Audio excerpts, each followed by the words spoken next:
What's up sa inyo mga men? Magandang gabi. At nandito tayo ngayon sa Hamstery.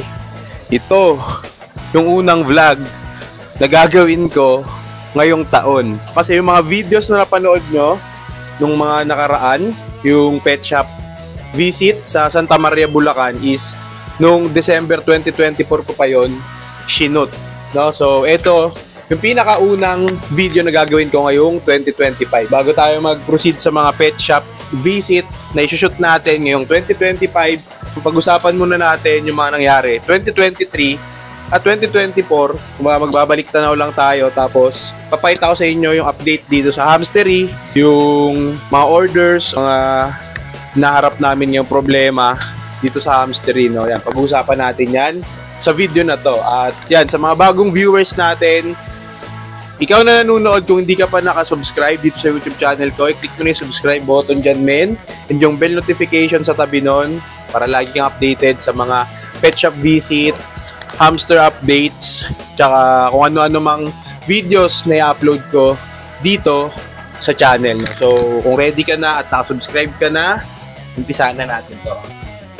So, ayun nga, nung 2024, parang unang buwan o pangalawang buwan ng 2024, naging mainit yung ano natin kasi doon nag-umpisa yung sa Roborovski na blue, no, doon nag-umpisa yung issue na yon.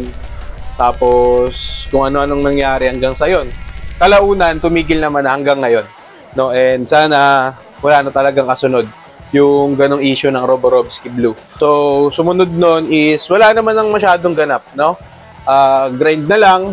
Tapos, vlog, pero hindi naman nakakatuloy-tuloy talaga. Mga parang papitik-pitik lang ng pagko-content ng mga pet shop, tour, pet shop visit, tapos more on dito sa Hamstery, yung setup natin, no? Sa mga ano naman natin, customers natin, nitong 2024, ang kagandahan kasi may mga pumasok na mga bagong customers na bulk yung orders, no, mga men. Kaya yung iba hindi natin nasusuplayan, and kumbaga parang pinaparte-parte lang namin yung mga hamsters pag merong harvest, no. Kumbaga kung sino yung una nag-message, yun muna, tapos yung mga sumunod, kumbaga hati-hatiin lang natin. Although may mga customers tayo na kaya naman nilang orderin lahat yung mga stocks natin, pero hindi namin ginagawang ganun para at least mabigyan yung iba, no? Para lahat ng customer natin kahit papaano mabigyan, hindi yung isang tao lang, no, kahit malakas umorder, no. Jump na tayo ngayon 2025 mga men, kasi yun lang naman din yung mga nangyari, yun lang yung naaalala ko, no. Kagaya ng nasabi ko kanina, meron kaming kinakaharap na problema dito sa Hamstery. Yun ay yung shortage ng pusot. Kasi yung mga kinukuhaan namin dati ng pusot na kahit panggamit lang is hindi na sila nagbibigay, no? Kung napapanood nyo to, bentahan nyo naman kami. No, hindi na sila nagbibigay. Hindi ko alam kung bakit. May kumukuha daw.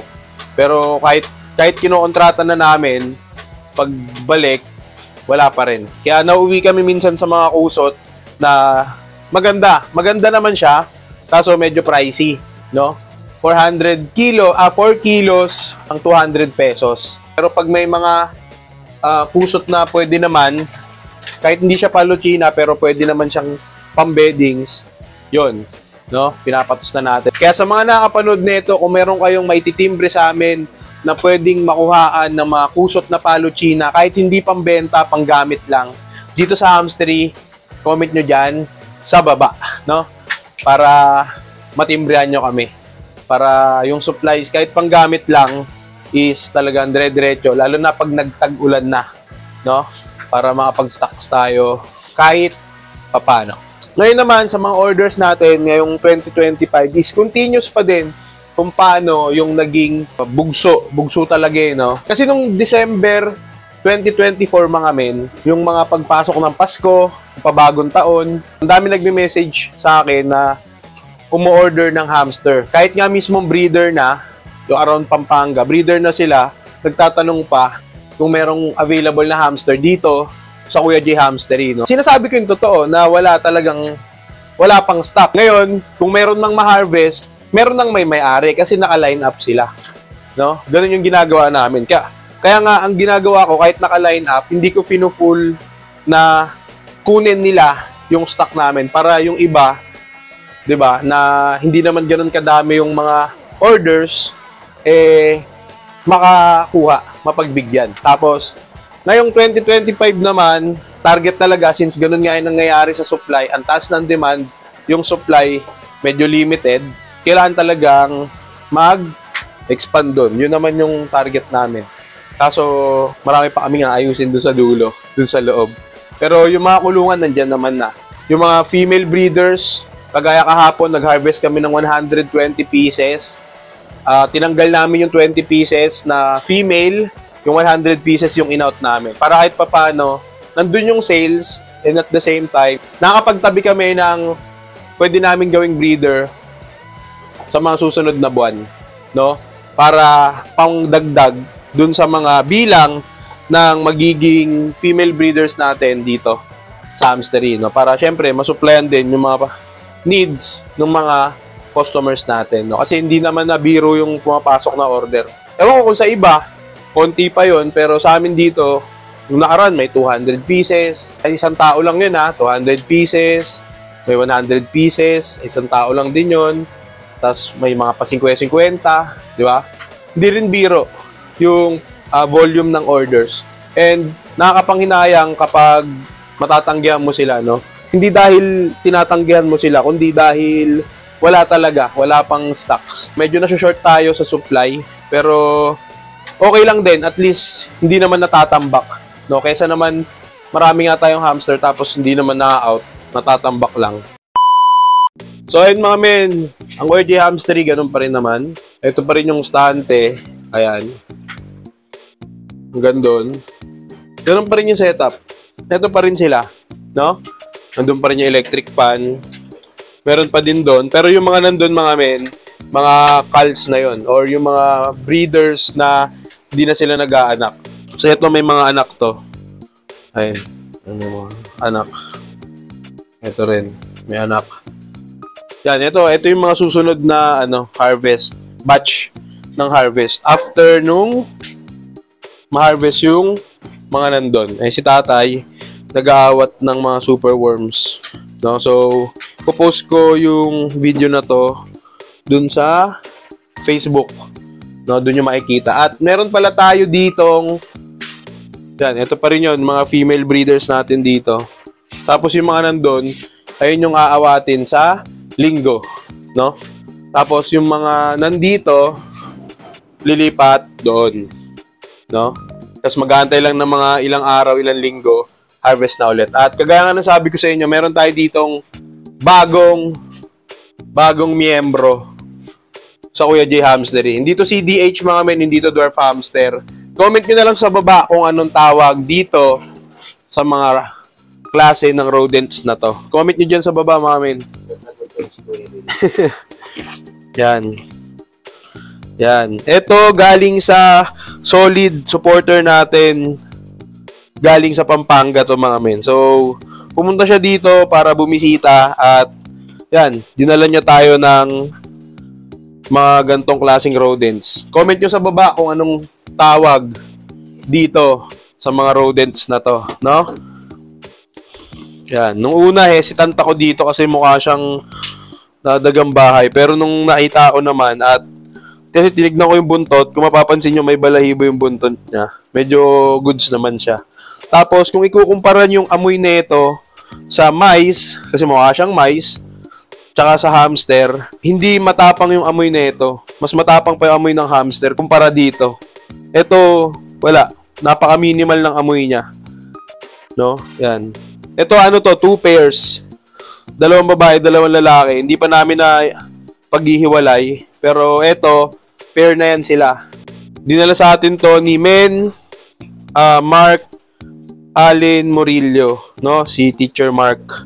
Yan, dinala niya tayo dito nung pumunta siya kasama yung kaibigan niya na taga Pampanga din, no?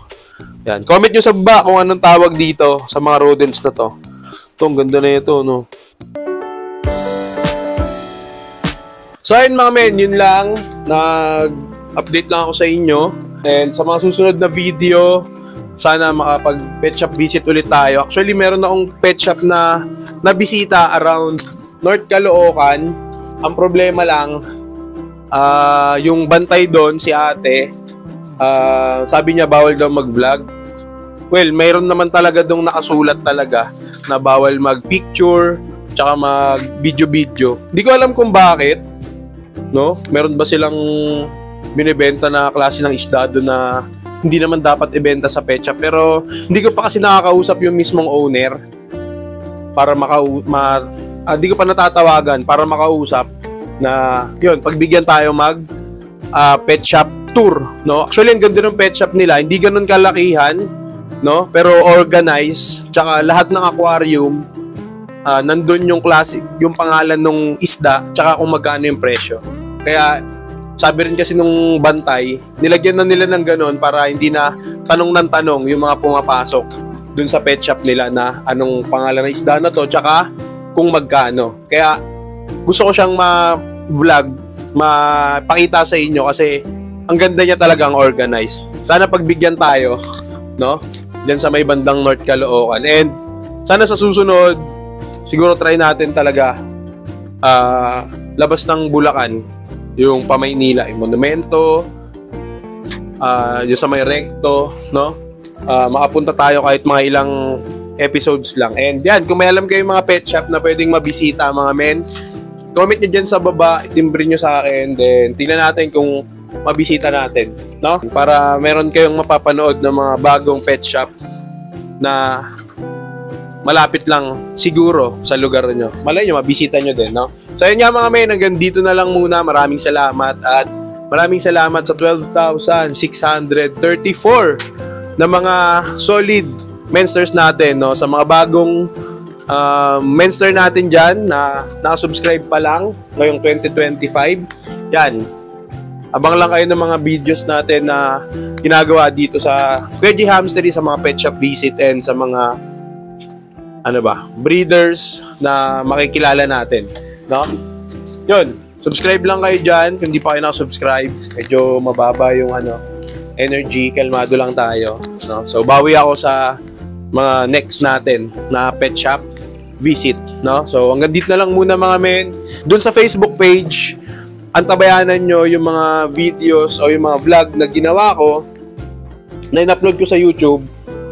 I-upload ko din siya sa Facebook. Gagawin natin active yung Facebook page para naman mag-generate din siya, ma-monetize and makapag-generate ng revenue if ever.